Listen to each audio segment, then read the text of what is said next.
In many ways, the pioneers of filmmaking were in essence amateur filmmakers. There's something enchanting about the actualities depicted in early silent films. In essence, these early home movies are mundane. They depict everyday things, yet they have endured. I think that's due to the fascinating quality that home movies have.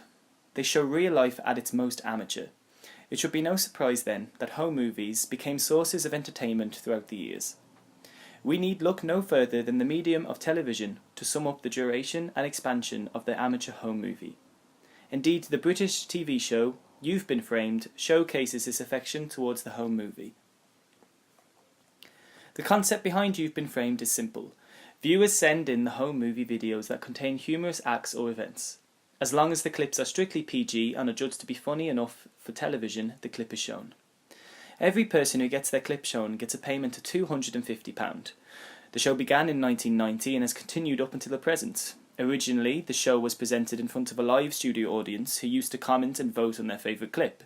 Now it features a narrator, voiced by Harry Hill, with no studio set nor on-screen personality. Hill provides humorous commentary on the clips in voiceover.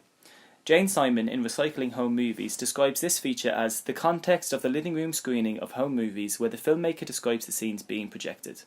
However, with his prolific use of the home movie for entertainment purposes, the question of appropriation and authenticity arises.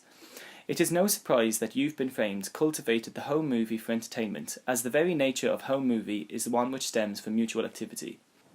As Professor Richard Chalfin states in his chapter The Case for Home Movies in Snapshot Version of Life, it appears that home movie making comprises activities that people prefer to do together in each other's company, as a social activity in which the experiences are shared.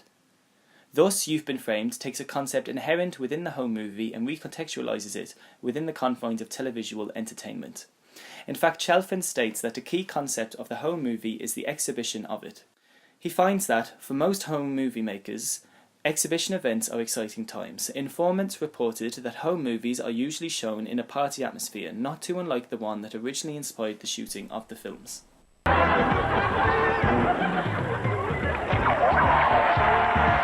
and gentlemen, please give a warm welcome to Lisa Riley.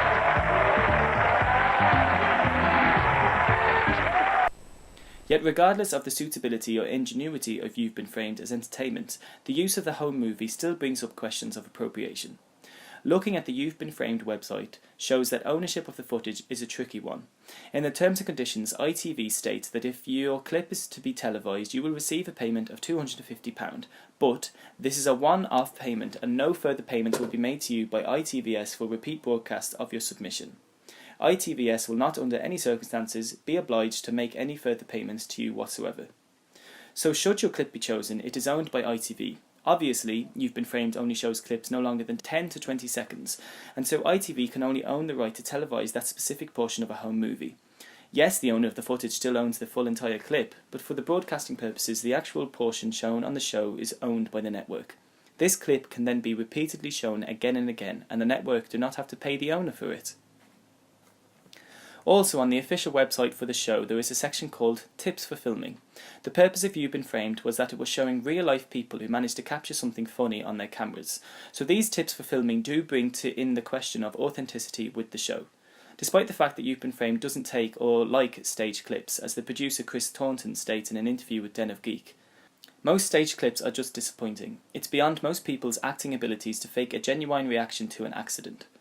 But giving people tips on how to capture moments to be used in the show does make you wonder about the authenticity of the clips. That is not to say that authentic clips are inherently real. Indeed, again, Chalfin states, the structure of selection and manipulation in home movies rules out the possibility that home movies document a reality of everyday life. Instead, we find a special reality documented in the home movie. Commonplace behaviour, mundane activities and everyday happenings do not get recorded. Regardless, however, of the inherent reality of the home movie as a form of exhibition, You've Been Framed is a strange anomaly. On one hand, the clips shown are hilarious in their depiction of human clumsiness. After all, who could forget the clip of the bartender falling through the cellar door? Yet, on the other hand, the use of the home movie on the show does bring up questions of ownership and authenticity. These questions are important as broadly they apply to all researchers and archivists. Who has the right to own someone else's personal snapshots of their life, and how authentic are the lives depicted? I don't think You've Been Framed has the answers to these questions, but I do think it capitalises on them, and that is something worth analysing.